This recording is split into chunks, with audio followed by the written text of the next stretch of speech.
data structures under these sorting techniques, right? I hope you can hear me. Yes, ma'am. All right.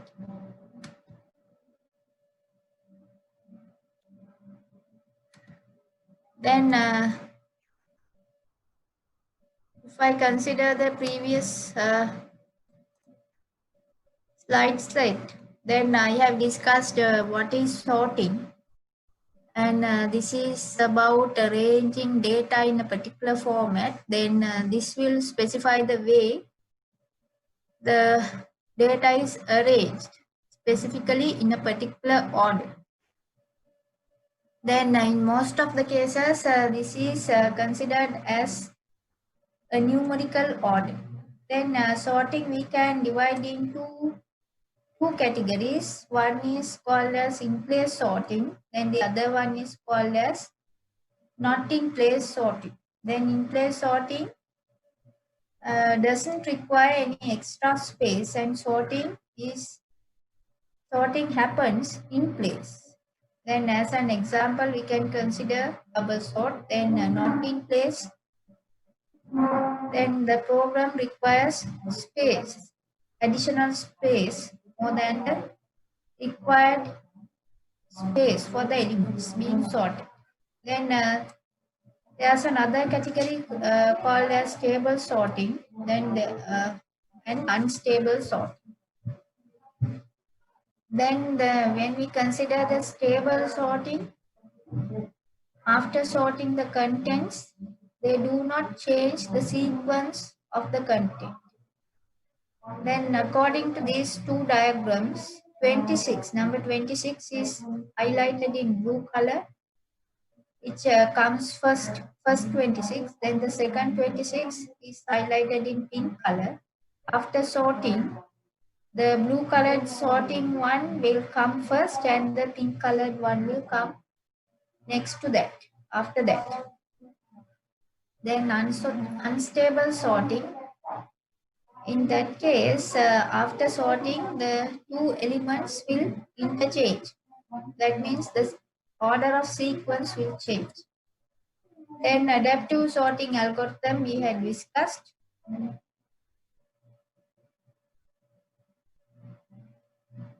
In that case, if the elements are already sorted, adaptive algorithms will take this into consideration, and that algorithm will not to try to reorder them.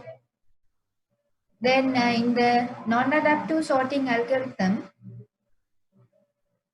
it will try to force every single element to be reordered to confirm they are sorted.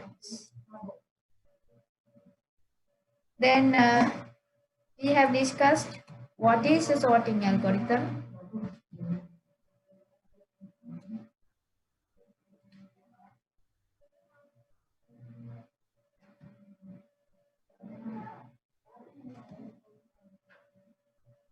Then this algorithm will put elements of the list in a certain order. Then as an example, mainly we'll be discussing the insertion sort, selection sort, and the bubble sort. Then as the first sorting technique, I have taken the insertion sort. Then it is an in-place comparison-based sorting algorithm. Then in this sorting technique, a sublist is maintained. Then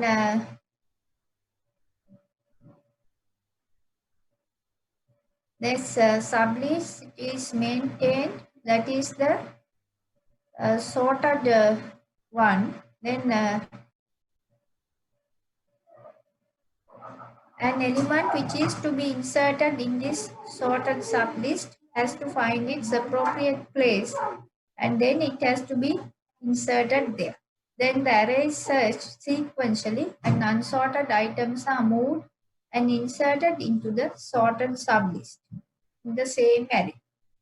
Then if this is not suitable for large data sets, as its average and worst case complexity is that is big O n square. Then we can consider n as the number of items.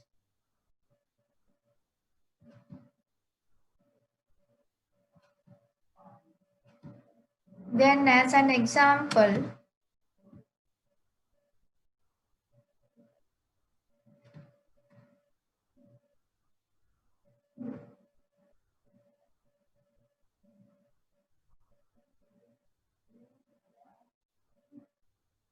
then before going to the example, then in the insertion sort, every repetition of insertion sort removes an element from the input data and it will insert into the correct position in the already sorted list until no input elements remain. The choice of which element to remove from the input is arbitrary. Then it is one of the fastest algorithms for sorting very small arrays. Then we have taken an example. As the example, we have taken an unsorted array.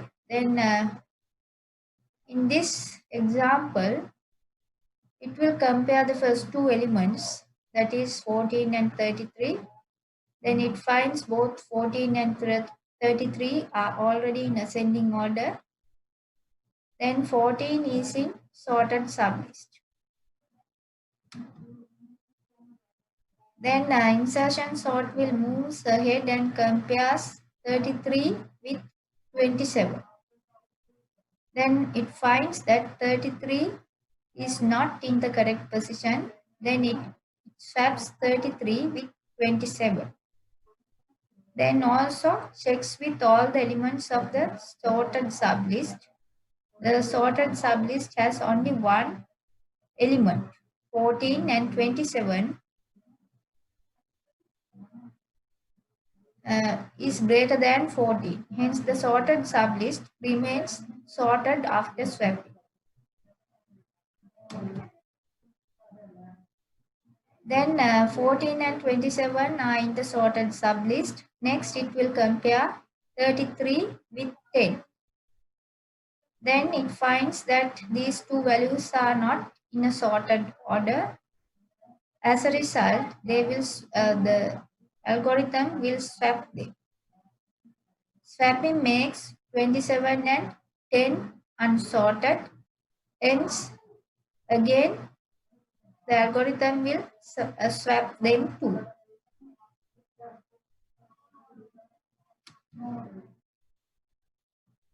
Then as a result, again 14 and 10 are in an unsorted order. Swap them again. By the end of the third iteration, then you will have sorted sublist of 4 items, 10, 14, 27 and 33.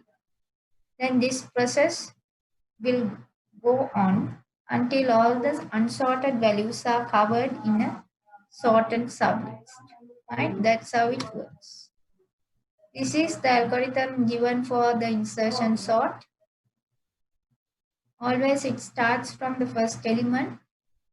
Then first element is already sorted. If it's already sorted, then it will return 1. Then it will move on to the next element, compare it with all elements in the sorted sublist.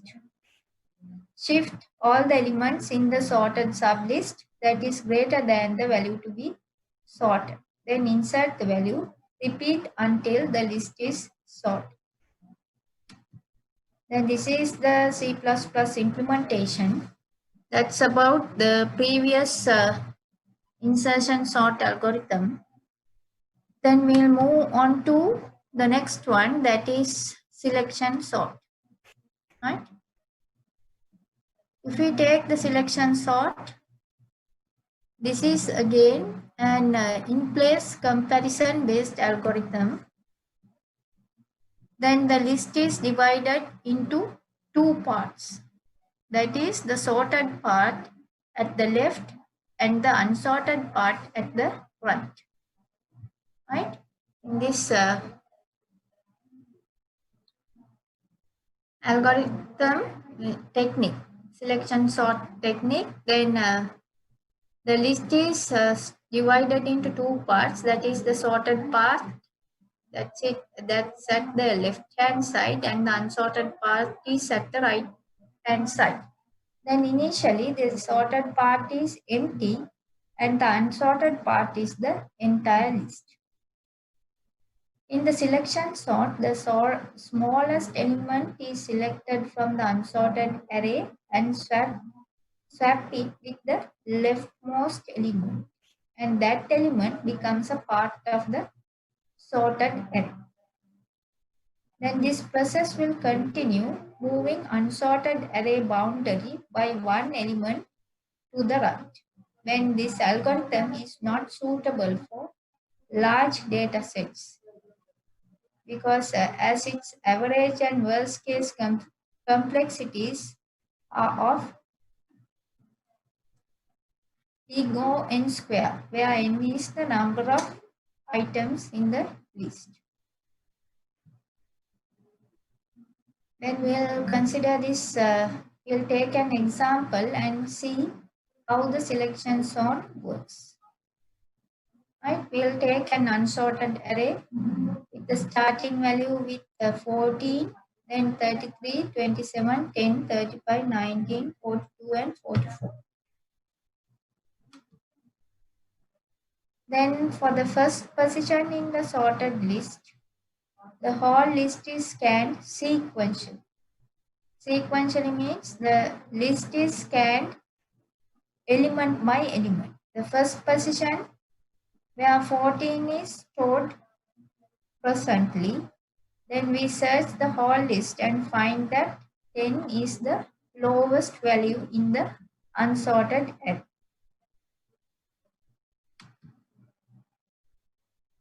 Then you have to replace the smallest value with the first position. Then replace 14 with 10. After one iteration, then 10, which happens to be the minimum value in the list and appears in the first position of the sorted list.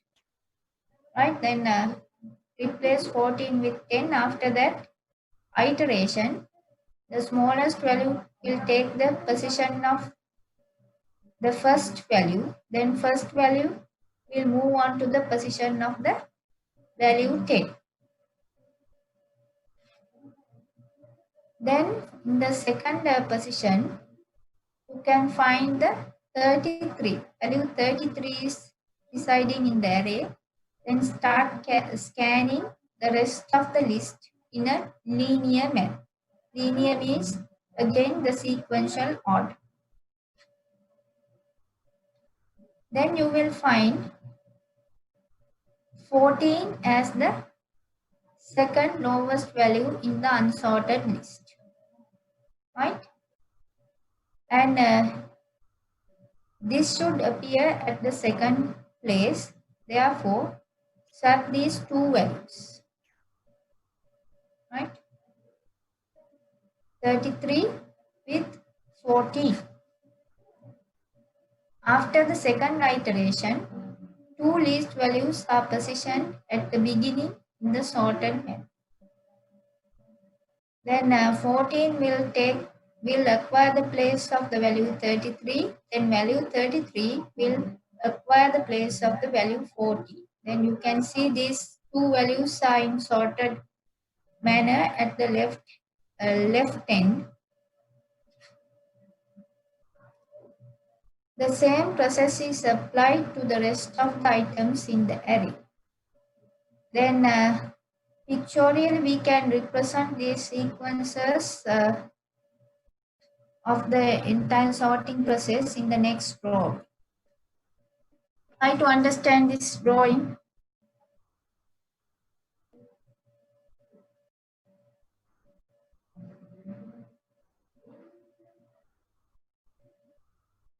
Now you can see that according to this drawing, you have to consider the 27 as the next element and scan the list sequentially. Then you will come across 19 as the third smallest element, then you have to swap 19 with the value 27, right? Then the sorted n will take the values of 10, 14 and 19. After that, you have to consider the value 33, which is in the fourth position of the array, and sequentially scan the list. Again, you will find that 27 as the next lowest value. Then swap 27 with 33. Then the sorted n will take the values of 10, 14, 19, 27. Then scan the unsorted list sequentially, that is 35, 33, 42, 44. Then you will find 33 as the next smallest value. Then you have to swap 33 with 35, right? Then you can scan sequentially the rest of the unsorted array, which contains the values of 35, 42 and 44. And you can find these, all these values are in ascending order. Therefore, you don't have to do swapping. Then the sorted array will take the values of 10, 14, 19, 27, 33, 35, 42 and 44. Right? Understood? Any questions about this?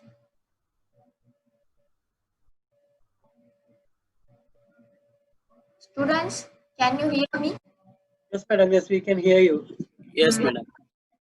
Then have you understood this process? Yes, madam. Right. It's not a hard task, right?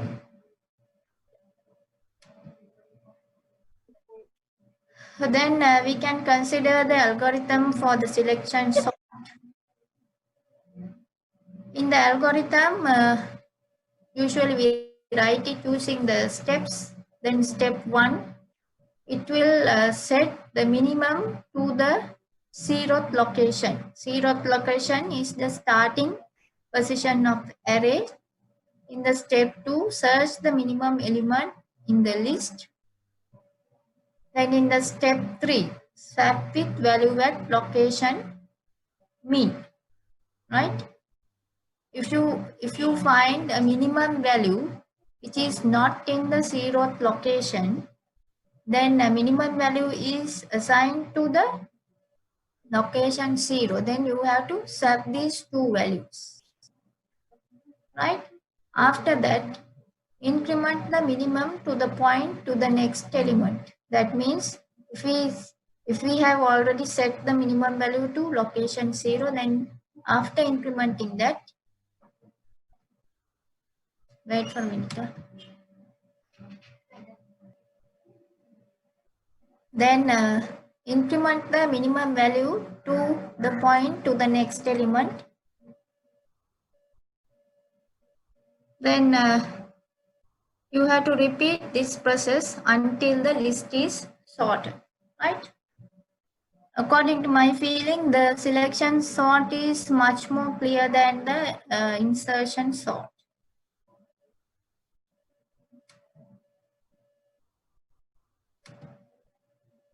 Then in the previous slides, I haven't given you this pseudocode, but I thought of giving you this pseudocode. Are you familiar about these pseudocodes before? Have you studied these things in the A-levels or somewhere? Pseudocodes, yes, madam. Then it's good. Then what is, give me another term for the pseudocode?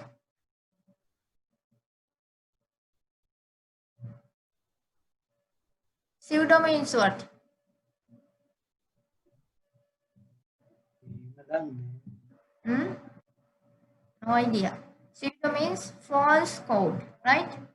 Well, if you have studied biology, then there are coelom. What is called as pseudocoelom. That means it's not a proper coelom, but pretends as a coelom.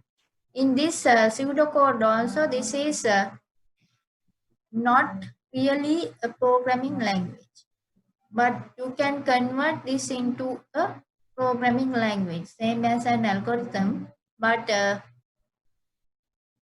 algorithm usually we write it using the steps using the English language. Here also we use the English language, but it has some more programming features. Then when we take the pseudocode for the selection sort, we can write a procedure for this.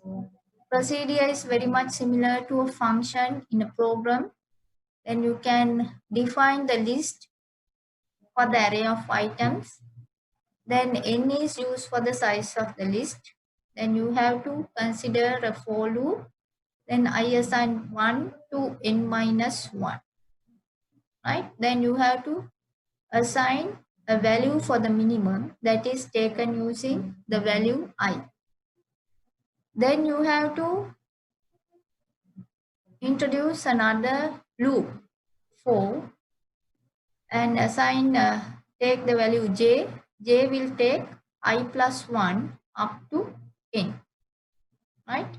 Then if list j is less than list min, then min will get the j. This is what is called as swapping. Right? Then end if ends up the if condition, then end for ends up the for condition. Right? This is end for is for the secondly defined for loop. Then if index min is not equivalent to I, then swap list min and list I. This exclamation mark with equal sign is considered as not equal. Then you have to end the if condition with end if. Then you have to close the entire for loop, that is end for, then end proceeding. Right? That's how you can write the pseudocode. Then you can write a C++ program for the selection sort. You can take this header file iostream.h, then you can define the namespace std. Then you have to write a function for the swapping.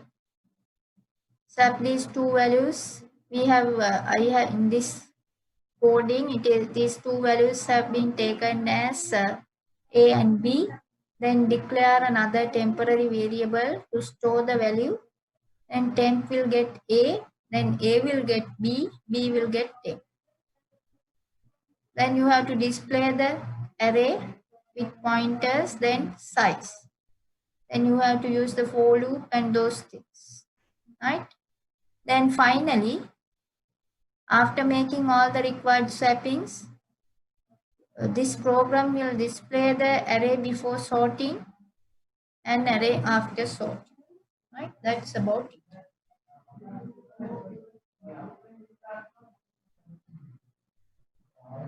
Right. This is about the selection sort. Then today I will send you this very first slide set, right? That is about this. Anyway, I will send the slide set. Right. I hope this is clear for you. But I will send this sorting techniques, all these slide set as a collection, right? Okay. Any problems?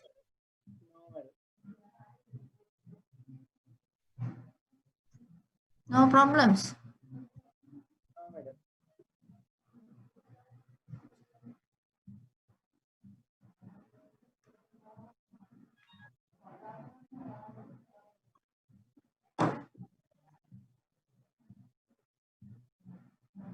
Then for today, I will finish the session for now. But please go through the slide set. I will email it just now, right? Okay.